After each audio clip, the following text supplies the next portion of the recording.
Friends, ప్రస్తుతం మనం చూస్తున్నది ఈ ఆలయం యొక్క ప్రహరీ గోడ మరియు ప్రవేశ ద్వారం. ఈ ఆలయాన్ని 11వ శతాబ్దంలో రాణి రుద్రమాదేవి కాలంలో నిర్మించినట్లుగా చరిత్ర చెబుతుంది.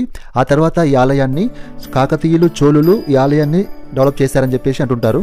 ఇలా ఆలయ ప్రాంగణంలోకి ప్రవేశించిన వెంటనే విశాలమైనటువంటి ఆలయ ప్రాంగణం, ధ్వజస్తంభం, నంది, ఆలయ గోపురాలు మనకు దర్శనమిస్తాయి. ఈ ఆలయానికి సంబంధించి ఒక కథ బాగా ప్రాచుర్యంలో ఉంది. ఈ గుడి వెనకాల ఒక పెద్ద కొండ కనిపిస్తుంది కదా, దీనిని రామయ్య కొండ అని పిలుస్తారు. యాక్చువల్గా పూర్వం పరమశివుడు ఆ కొండ మీద కొలువై ఉండేవాడట. ఒకానొక కాలంలో ఒక స్త్రీ రోజు స్వామివారిని దర్శించుకోవడానికి కొండ ఎక్కుతూ ఉండేదట. తరువాత కాలంలో ఆ స్త్రీ ప్రెగ్నెంట్ కావడంతో తర్వాత స్వామివారిని ఇలా వేడుకుందట, ఓ స్వామి, నేను తర్వాత కొద్ది రోజుల పాటు నీ దర్శనానికి రాలేను అని వేడుకుందట. అప్పుడు పరమశివుడు ప్రత్యక్షమై, నేనే నీకోసం కొండ కిందికి దిగి వస్తానని చెప్పాడట. ముందు నువ్వు వెళ్ళు, వెనుక నేను రథం మీద వస్తానని స్వామివారు చెప్పారట. అలా వెళుతున్నప్పుడు ఆ స్త్రీ వెనుకకు తిరిగి చూడకూడదని స్వామివారు చెప్పారట. అలా వాళ్ళిద్దరూ కిందికి వచ్చే క్రమంలో స్వామివారి రథచక్రం నుండి భారీ శబ్దాలు వెలువడ్డాయట. ఆ భారీ శబ్దాలకు భయపడ్డ ఆ స్త్రీ వెనుకకు తిరిగి చూసిందట. వెంటనే స్వామివారి రథచక్రం విరిగిపోయి అందులోని ఒక చక్రం ఆలయానికి సమీపంలో ఉన్న కోనేరు ప్రాంతంలో, మరొక చక్రం క్రింది భాగంలో శివుడు కొలువైన ప్రాంతంలో పడ్డాయట. స్వామివారి ప్రక్కనే ఆ భక్తురాలి యొక్క శిలారూపం మనకు దర్శనమిస్తుంది. ఇక్కడ ఉన్న ప్రధాన ఆలయానికి ఒక పక్క ఆంజనేయ స్వామి, ఇంకో పక్క కాలభైరవ స్వామి ప్రధాన ద్వారానికి ద్వారపాలకులుగా ఉన్నారు. అరణ్యవాసానికి వెళుతూ శ్రీరాముడు ఈ దేవాలయాన్ని దర్శించినట్లు ప్రతీతి. అందువల్ల శివుడిని ఇక్కడ రామలింగేశ్వర స్వామిగా కొలుస్తుంటారు. ఈ ఆలయానికి కార్తీక మాసం, శ్రావణ మాసంలో మరియు శివరాత్రికి ప్రతి సోమవారం చాలా మంది జనాలు వచ్చి స్వామివారికి నిత్యాభిషేకాలు నిర్వహిస్తారు. ఫ్రెండ్స్, ప్రస్తుతం మనం చూస్తున్నది ఈ ఆలయం యొక్క గర్భగుడి. ఇక్కడ స్వామివారు మనకు ఈ విధంగా దర్శనమిస్తారు.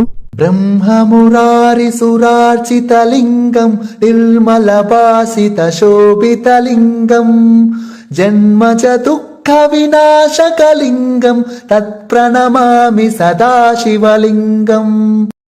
శ్రీ గురుభ్యో నమః. హరి ఓం. ఇక్కడ స్వామివారు కందూరు గ్రామం, అడ్డాకుల మండలం, మహబూబ్నగర్ జిల్లా. స్వామివారి చరిత్ర ఏమిటంటే, పూర్వము తమ్మలి వంశానికి చెందిన తమ్మల్ల పెద్దమనే భక్తురాలు ప్రతినిత్యము స్వామివారి కోడేరు తీసుకుని కొండపైకి వెళ్లి పూజలు చేస్తుందట. ఆమె కాలక్రమేణా 3 నెలల గర్భవతి ఉంటుంది. అలా 3 నెలల నుంచి 9 నెలల వరకు స్వామివారికి పూజలు, అభిషేకాలు, అర్చనలు చేస్తూ ఉండేట.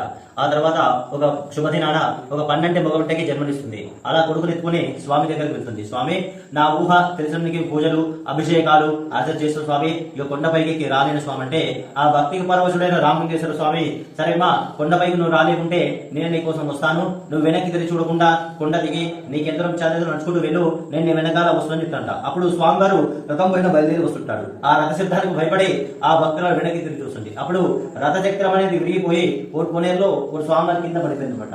ఆ భక్తురాలు కొడుకుని ఎత్తుకొని ఒక రాయికి ఇక్కడే శిలైపోయింది. స్వామివారి పక్కనే ఆ భక్తురాలు ఇక్కడ శిలైపోయింది అనమాట. స్వామివారి ఇక్కడ పడమర ముఖం దక్షిణ ద్వారం. ఎక్కడైనా శివాలయం తూర్పు ముఖం ఉంటాయి, కానీ ఇక్కడ పడమర ముఖం దక్షిణ ద్వారం. అందుకే దక్షిణ కాశీ అంటారన్నమాట.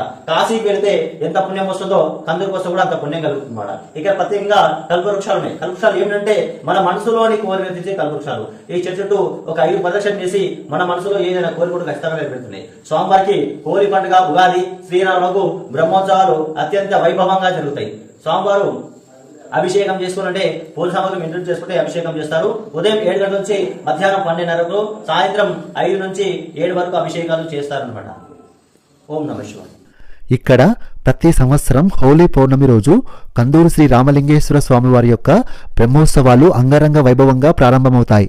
స్వామివారి బ్రహ్మోత్సవాల సమయంలో జరిగే రథోత్సవం, కళ్యాణోత్సవం చూడడానికి లక్షల మంది భక్తులు తరలివస్తారు. ఫ్రెండ్స్, ప్రస్తుతం మనం చూస్తున్నది ఈ ఆలయం యొక్క వెనక భాగం. ఇక్కడికి వచ్చే భక్తుల కోసం ఇక్కడ విశ్రాంతి గదులు ఏర్పాటు చేశారు.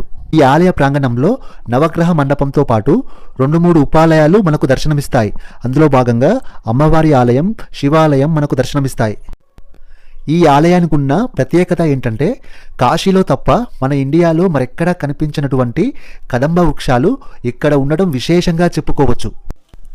27 నక్షత్రాలు ఎలా అయితే ఉంటాయో, ఒక నక్షత్రమాలలాగా ఉన్న ఈ కదంబ వృక్షాల కింద కూర్చొని ధ్యానం చేసినా, ఇక్కడ నిద్రించినా, ఇక్కడ ఉన్న గాలి పీల్చిన సమస్త దోషాలు తొలగిపోయి సుఖ సంతోషాలు కలుగుతాయని మరియు కోరికలు నెరవేరుతాయని చెప్తుంటారు. ఫ్రెండ్స్, ప్రస్తుతం మనం చూస్తున్నది ఈ ఆలయం యొక్క కోనేరు. ఈ కోనేరుకున్న ప్రత్యేకత ఏంటంటే ఎంత ఎండాకాలమైనా సరే ఈ కోనేరులో నీరు పుష్కలంగా ఉంటుంది. ఈ కోనేరు చుట్టూ కల్ప కదంబ వృక్షాలు ఉండడం విశేషంగా చెప్పుకోవచ్చు.